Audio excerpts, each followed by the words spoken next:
between man and animals is that man and animals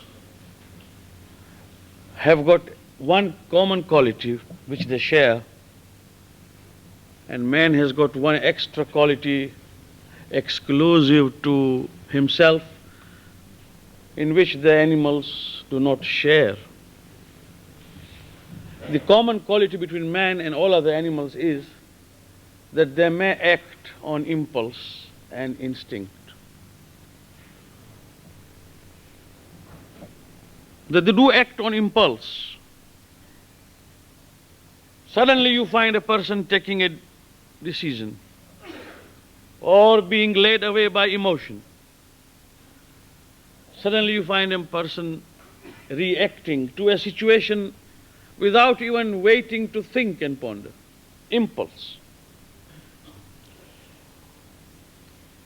These impulses sometimes may be good, sometimes bad. When a person is hungry, instinctively he rushes towards food. That is impulsive, but that is to his own benefit. Because he requires, there is a demand within, he goes. So all those demands which are natural, and an impulse and an instinctive reaction is to obtain it and to satisfy oneself for the need that has arisen, those impulses are harmless, provided that they are carried to a reasonable extent. Again, taking the same example, I am hungry. So the result is that I would like to rush towards food. Food is made available, I started eating. But then I don't want to control myself. I go on eating as long as the food is before me, not realizing that there is a limit to what I should take. And then when I rise, I can't even walk. Now that is called a glutton. Now here, there was an instinct, but it was carried too far.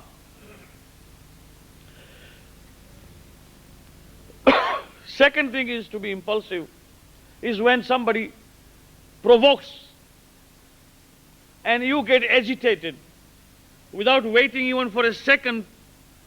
Immediately you react with anger and bombard him. That sort of thing is also an impulse. But any good act done by impulse, any good act, is good, but is nothing special, is nothing commendable in as far as man is concerned. Man has got one exclusive quality. He does by consciousness and intention. There may be no impulse. That is called quwwat-e iradi, means he intends doing good. There is no impulse. There is no instinct. He makes a niyyah that he wants to do something. For example,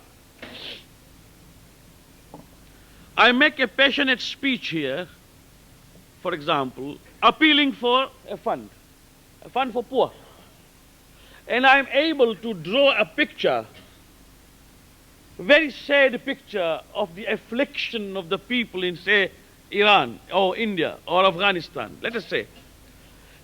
And the listeners are so very much moved that immediately one after the other, mu'mineen rise to say, all right, give. This is an impulse, an instinct which is good, but you have been aroused. But one morning, if you rise without any external influence and make a niyyah that today I would like to help someone poor, there is no impulse, there is no instinct, there is nothing. You have made a niyyah, that consciousness that there might be some people who need, and let me come to the rescue or assistance. That is the peculiar habit of a man. It does not exist in animal. And from there akhlaq begins. Because if you abuse me, and if I retaliate by abusing, that is an impulse. But if you abuse me, and I make an intention of answering you in polite terms, trying to shun the abuse, as far as I am concerned, then I have made an intention of good deal. This is very different. You see, when a dog barks at the dog, another dog, that dog must answer back. There is no civility as far as dogs are concerned. When one dog barks at the other, this other dog must bark back. When it tries to bite one, the other must try to bite back. This applies to all the animals, even birds. If one pecks the other will peck the first one. Man, if one tries to abuse the other or wrong the other, and the other fellow answers back in the same coin, then it is impulsive. But there are cases where man decides by intention to keep quiet.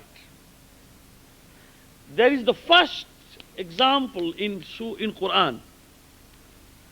First example is when the children of Adam quarreled, for example, two sons quarreled. Habil tells Qabil that even if you extend your hand to kill me, لَإِن بَسَطَّ يَدَكَ لِتَقْتُلَنِي, if you extend your hand to kill me, مَا أَنَا بِبَاسِطٍ يَدِيَ لِأَقْتُلَكَ, I am not going to extend my hand to kill you. Look at the difference. There could have been a retaliation, tit for tat, but there is no, because there is one beauty in human being, that he does not react if he intends to. And this is exactly what akhlaq is. In Dua Bakaribul Akhlaq, Imam Zainul Abidin salawatullah salam alayh says, Allahumma wasaddidni li'an u'arida man ghashani bin nusr wa ajziya man hajarani bil bir wa uthiba man haramani bis silah وأكافئ من قطعني بالصلة وأخالف من اغتابني إلى حسن الذكر وأن أشكر الحسنة وأغضي عن السيئة. Something which I think even the most modern books of psychology and human conduct have not been able to explain yet, which Imam has said in this dua. Oh God, grant me that capability that whoever tries to cheat me, I reply back with fairness. Whoever tries to deceive me, grant me the ability to reply back in fairness. Whoever wants to backbite me, grant me tawfiq to speak good of him. And whoever wants to cut off the relation with me, grant me the nobility to join and make amends with him. There's a difference between two sides. وَأُخَالِفَ مَنْ اغْتَابَنِي إِلَى حُسْنِ الذِّكْرِ. He does my ghibat. I, in his absence, will talk good of him. وَأُكَافِيَ مَنْ قَطَعَنِي بِالصِّلَةِ. Whoever wants to cut off the relation with me, when it comes to my turn, I will try to join it back. Now, look at the difference. This is exactly where people are baffled. Maliki Ashtar. We all know the name. Maliki Ashtar was a commander-in-chief of the army of Imam Ali alayhi salam in Jamal and also Siffin. The most staunch fighter, warrior and friend of Imam Ali, and also a very learned man. And he was also a very pious man. He is the man who told Imam Ali, Ya Ali, Mawla, in this particular battle, I have killed more than you have killed. He was not trying to take any limelight, but it was a sweet sort of exchange of words. Imam al-Islam smiled and said, yes, Malik, there's no doubt that you have killed more. But there's a difference between the people you have killed and the people I have killed. When you kill, you see a disbeliever, a hypocrite, and you kill. But when I kill, I see there is going to be no Muslim even in his descendants. I will not kill a person if there is going to be an Islamic follower in his descendants. There is a discretion and what we call discernment between the sword of an imam and the sword of one who is not an imam. He was passing, after the battle, he was passing through the bazaar of Kufa. And one of the traders of bazaar, not knowing that this is Malik Ashtar, unfortunately I have to say this, that we see all these things in Islamic countries where we should not have seen. For example, washing the utensils and throwing the water on the street. I mean, unfortunately, I have to give the examples of those countries where Muslims live predominantly. They have a habit.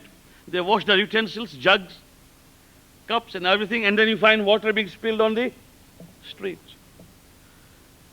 The month of Ramadan is coming. You will see how many Muslims make a habit of spitting in the streets. And if you ask them, they'll say, because you are fasting.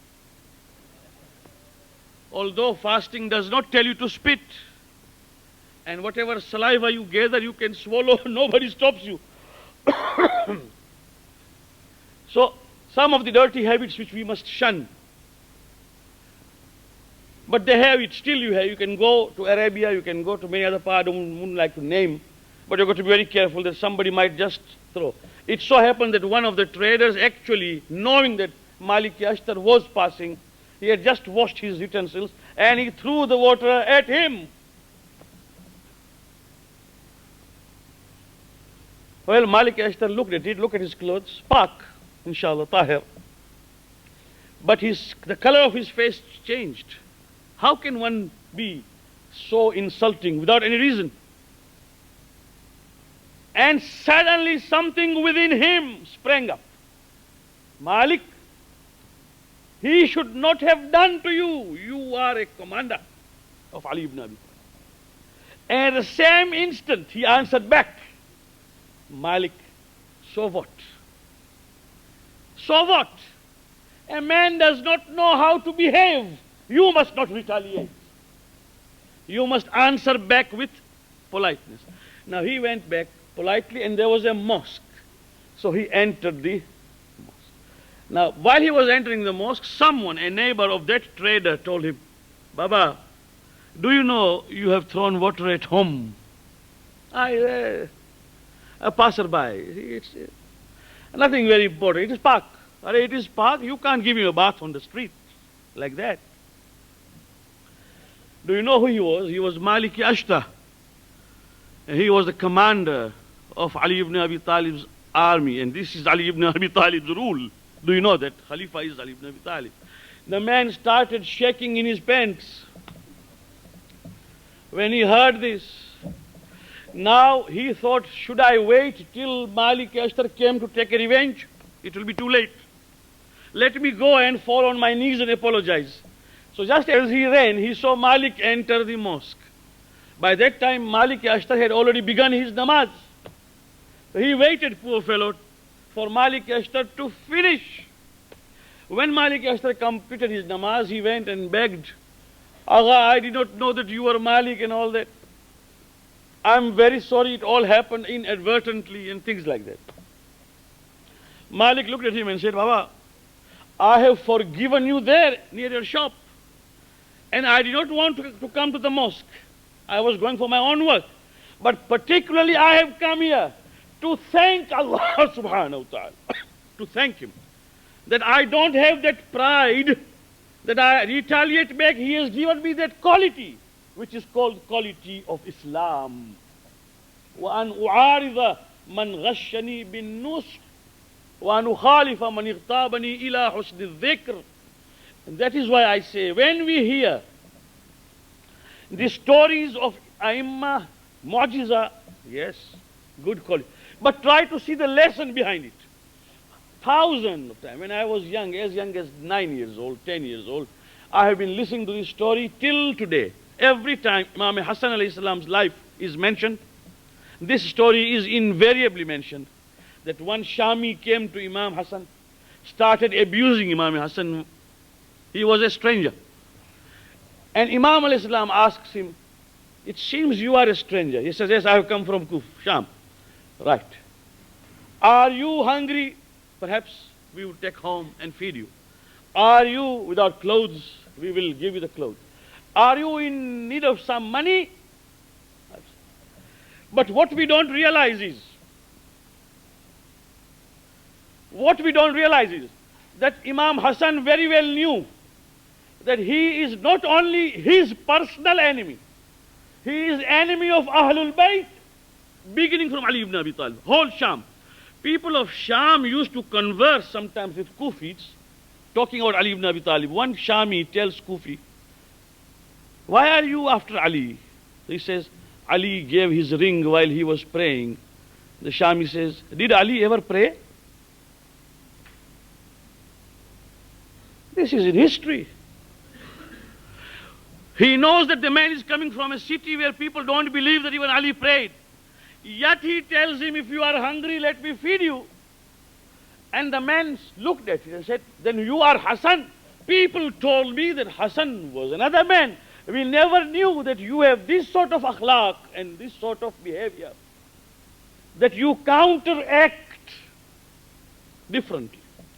So khulq-e-insani begins this way, by counteracting exactly in a different way. This is what Quran says, idfa billati hiya ahsan. Try to stop that which is evil with that which is good. So now at the most, what can happen is, you may have done something good, you may have done no evil. I stand up to accuse you. You want to talk, I don't want to listen to you. What will you do? You will keep quiet and go away. That keeping of quiet and silence maintenance helps you in the long run in the building of akhlaq. And this is the meaning of Islamic quality given to us. Now, when this happens, then human soul rises. I remember once talking to an audience of Hindus and Christians, and I was talking on moments of inspiration in a human mind without any religious connotation at all, and suddenly one man stood up and he asked me a question. I answered him, but he went on arguing, and the argument was quite evident that he was trying to be a bit difficult and cheeky, what we say. My teacher used to be there. He was a Hindu himself, Patel. We used to learn English from him.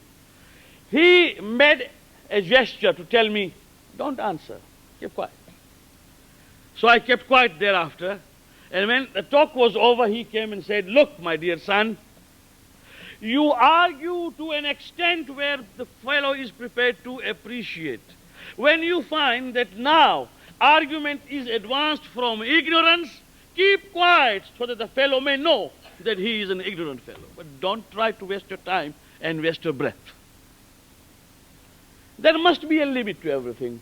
And this is the reason why we are not supposed to react abuse for abuse, hitting for hitting. Keep quiet. Inshallah, haqq will always be haqq. Al-haqqu ya'lu wa la yu'la alayh. Truth is always predominantly up. Nothing can supersede truth. That is something which we must know. Right. So, the human soul becomes purer and purer. And believe me, my friends, the month of Ramadan is coming. We will fast, inshallah ta'ala, and may Allah accept it. We will pray, namaz shab, namaz maghrib, isha, wajib, dhuhr, asr, subh. But even people will rise for namaz tahajjud, shab. People will read dua extra. People will have all ibadat. And when they come to the mosque and meet, if they fight for one kababu, or for one cup of tea which was served later, or anything, it shows that while our barometer in ibadah has gone up, our barometer in humanity and civility has gone down. What was intended is that together with ibadat, our akhlaq also shine. This is what Ghazali writes in his book, that once in the month of Ramadan, the Prophet was passing in Medina. He heard one lady abusing her servant, maid servant, Kaniz. So the Prophet heard this on the street. So he stopped and he said, is there someone who could give a glass of water to this lady? When the lady heard this, she said, Ya Rasulullah, ana saim. Ya Rasulullah, I am fasting. The Prophet said, my friend, what are you fasting with all the abuses in the mouth? What is the fast for? So khulq will have to rise. And this is what the Western standards today tried to hit from the root in 1960. That the human soul's purification, which is brought by haya and iffat, by being abashed, by feeling ashamed of committing something inhuman and unhuman. That was banished right from the root. This is what Bertrand Russell writes. And listen to me. He writes that chastity for a woman is no virtue. Chastity is pak damani. He has written in his book. Why? Because if chastity is accepted as a virtue, then a woman has got to behave. But if you just try to convince people that there is nothing like pak or chastity or iffat or to be pure for a woman, then it goes right from the root. Therefore, the question of virtue does not arise. And it was from then that you and I now see boys and girls cajoling, caressing, wooing each other on the bus stands. It was not there in English society. This sort of shameless behavior, which we call shameless, to them it is not shameful at all. To them it is normal. But something which only happens in the kingdom of animals is now happening in kingdom of men.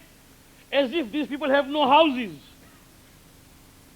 that they have no rooms to go into, that they must perform what they perform on the streets. You see? For everyone to see. And worse than that, had it not been this member, I would have told you what they do in front of their own parents, like animals. Why? Because the idea of being a clean human being with akhlaq, which is governed by intellect and not by impulse, was actually removed. Promiscuity became fashion. Extramarital relationship became a fashion. Today, it is common for a woman to say that I am having an affair, although I have a husband.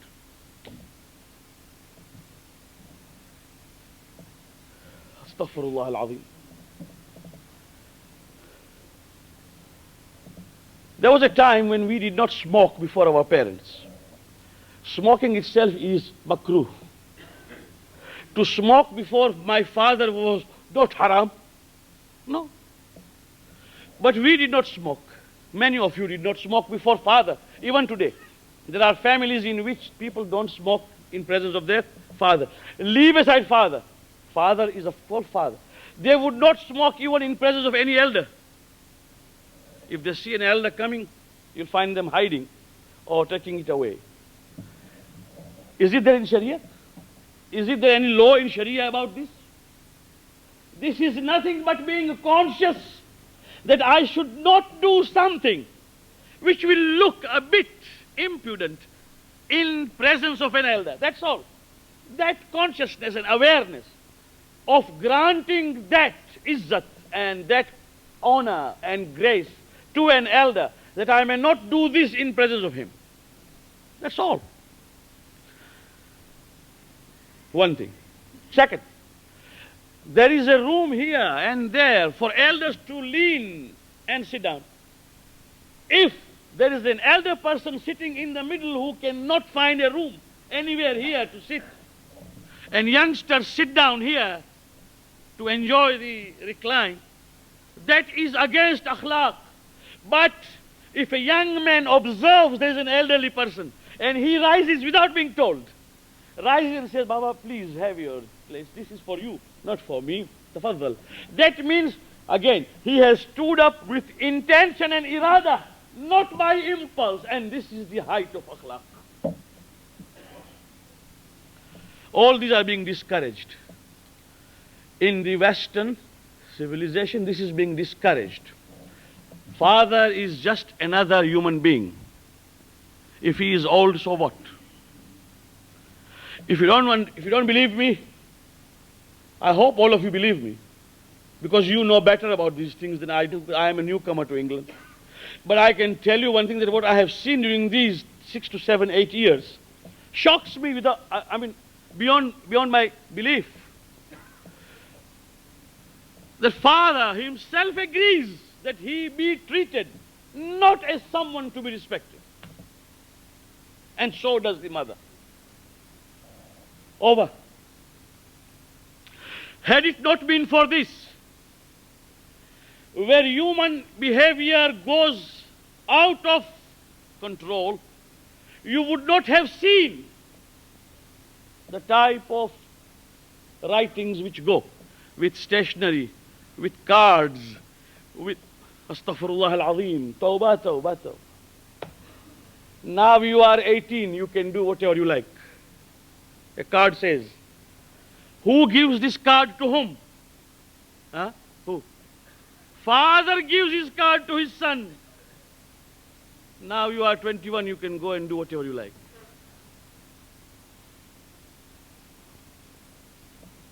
And if it is Isnashri father gives to his Isnashri son, Inna lillahi wa inna ilayhi raji'un. Qiyamah. So what is required is haya. Haya. When you come there, you are my younger brother. Even then, I'm supposed to act with some constraint when I talk to you. You are my equal in age, I talk to you in a different way. But if you are older than me, then I talk to you in a different way. For a mu'min to rise when he sees an elder, and to act humbly before an elder, and to bow down before an elder, is an elder. This is what we have totally started to forget. And we become a society of bashless, shameless people, men and women. And now Dr. Lakha's subject comes in. And this is only for 10 minutes. It was an important subject to which he has given, alhamdulillah, a good treatment. I don't want to go into many things. I'm loaded with problems. Not one, two. If you come to seek within my heart and my mind, I will show you files after files opening. Now, all those things are because haya has gone out. Haya. Now, if the particular syndrome of which he has talked, which is of course a common syndrome, even Sharia has mentioned this. Even Rasulullah sallallahu alayhi wa sallam has mentioned in hadith. Of course, he gave a scientific treatment because it's medical question. But Rasulullah has mentioned this, that such things do happen to women. But there are two things that go together reciprocally. If there is haya, now this is what I say, haya is sharam, what we say sharam. Unfortunately, there is no one word in English which will give exact meaning of it. It is not only shame. It is not only shyness. It is not only bashfulness. It is something more than that. Therefore, it is haya and sharm. If there is a sharm and haya in a woman who is suffering in those days with that haya and sharm, she will exercise a constraint despite her illness, despite her disposition.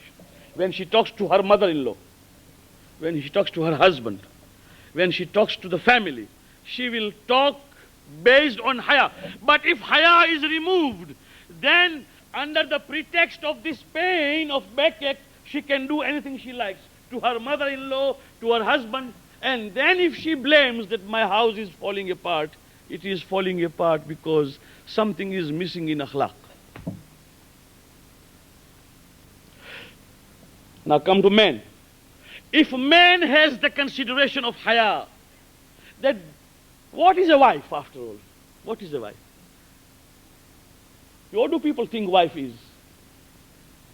What do men think wife is? Afsos, it is a member, I can't talk more openly. But what do you think a wife is? Is she your kaniz? Is she your, what you call, yaya? Has she come to your house only to bring your children in the world, to satisfy your lust? What is she? That you can do whatever you like. No, she is a partner. Without her, if you are married, I must say, without her, your life would have been incomplete. And believe you me, I speak from experience, that although English people call her a better half, I really call her the best half. Because sometimes, had it not been for a woman, there would have been no great man. It is she who supports. It is she who gives the encouragement. It is she who relieves you of the worries of the house, despite all the problems. A woman is a noble creature, and the wife can be noble, provided we treat them the way they should be treated, with haya. At least consider a woman who is at your service all the time. If she is taken ill, or if she is suffering from a particular symptom, can it not be for a man to put up with it and bear it, saying that these are the days of difficulties? Or should the man quarrel? I sometimes do not understand how a husband can raise hand to hit a wife. I simply cannot understand. These days, in what we call Western civilization, the hitting incidents have increased beyond proportion. Now what I tell those people who hit the women, wives, that if you are really very brave, why don't you come and fight with us? Man to man, there are so many people who would like to fight. We have got a fitness club behind here downstairs, run by Mahmoud Khaku. We have got it. Let us come there and fight. Friendly fight, of course. But let us have blows, exchange blows, so that that feeling which you have of hitting someone, you are hitting a helpless woman. A woman who cannot retaliate. A woman who is helplessly under your care. You are hitting. Islam has only once in Quran prescribed hitting. Only once.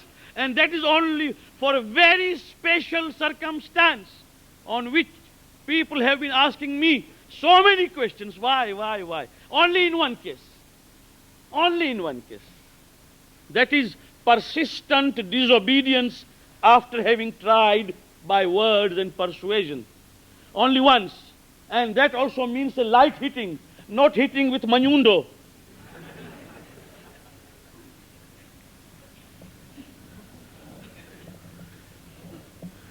With hammers.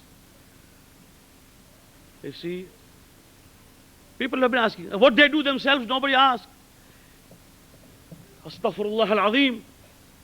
This really is an evidence of shamelessness to the extreme. It is a cowardice to hit a woman. And it is haqqun nas, because although she is your wife, you have no right to hit. But who will tell? And if we ask, we are faced with situations whereby sometimes it makes us laugh as to why this thing should happen. Can we not rise? If I hit a woman, a wife of mine, do I understand that I have a daughter who will tomorrow get married to someone? What will happen to me when I learn that, for example, my daughter, who is somebody's wife, is being hit or beaten?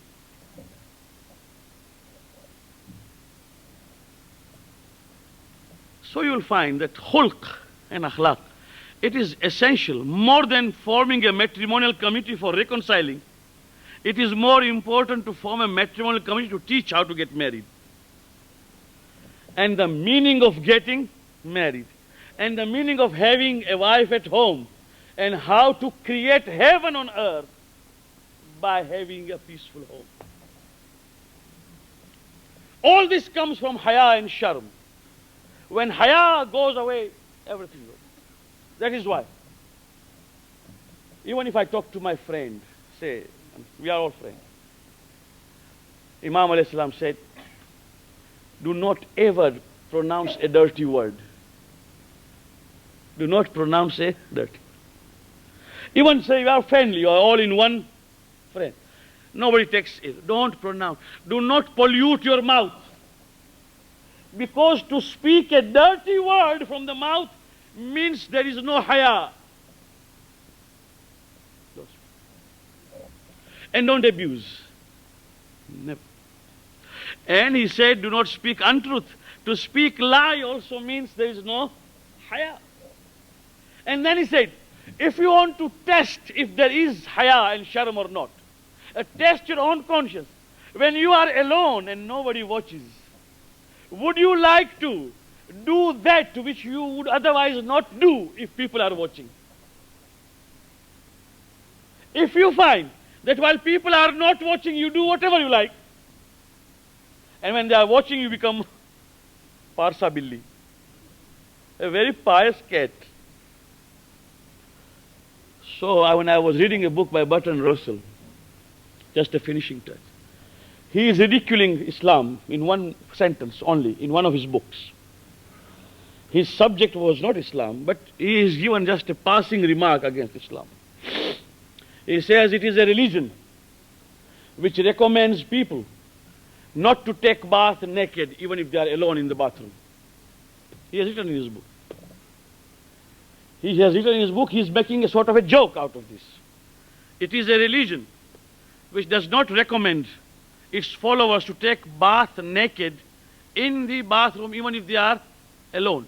Now this is true, but he can't understand it. It is true. It is makruh, not haram. It is reprehensible to take a bath even if you are alone, naked. There must be a cloth tied around while you are taking bath. But if you do not, even if you are alone, if you do not, it is not haram, but even there you are told to have at least one small cloth tied to you. Now, why is this? Don't ask me, because this is Mimbar. But you are all human beings, and I am also one of you. I am not Frishta. Right? We know the difference between remaining naked and remaining clothed, even alone, and the psychological impulses which rise in human being. One thing. Oh, second thing is this, that Ali ibn Abi Talib salawatullah wasalamu alayhi once entered in the river wearing clothes, and not only wearing the underwear or whatever they call, but he tied it round like this, like what we say ran page. So somebody said, Ya Ali, you have come in to swim, and why come you are tying yourself so much as if you would not like anyone to see the private parts of a body? Nobody will see, you already have something. Imam alayhi salam said, this is just a loin cloth. I am trying to hide my body from even those animals who reside in water. Ali ibn Abi Talib said, I am trying to protect myself from being seen, prevent myself being seen even by those insects which are in water. When he said this, people at that time smiled and laughed. They didn't understand the meaning and implications of it. It is makruh to sleep at night naked. At home, total naked, it is makruh. Even if you are alone in your bedroom. So, to be stark naked Islam discouraged it unless absolutely necessary, because of so many implications which the Western people will not understand. Now, when the summer comes, what will happen? And it will come very soon. It is just down the corner. If there had been summer 12 months in England, there would have been no clothes in the shops. The way clothes start coming down for men and women, approaching near nakedness without any shame, portrays so many things and a danger to society wherein we live, where our boys and girls live. And that is why all the more I pray to Allah subhanahu wa ta'ala that He may protect us from the influence from outside, giving us good sense to understand that the virtues that we have been taught are valuable virtues to make our lives worth living. Wassalamu alaikum wa rahmatullah.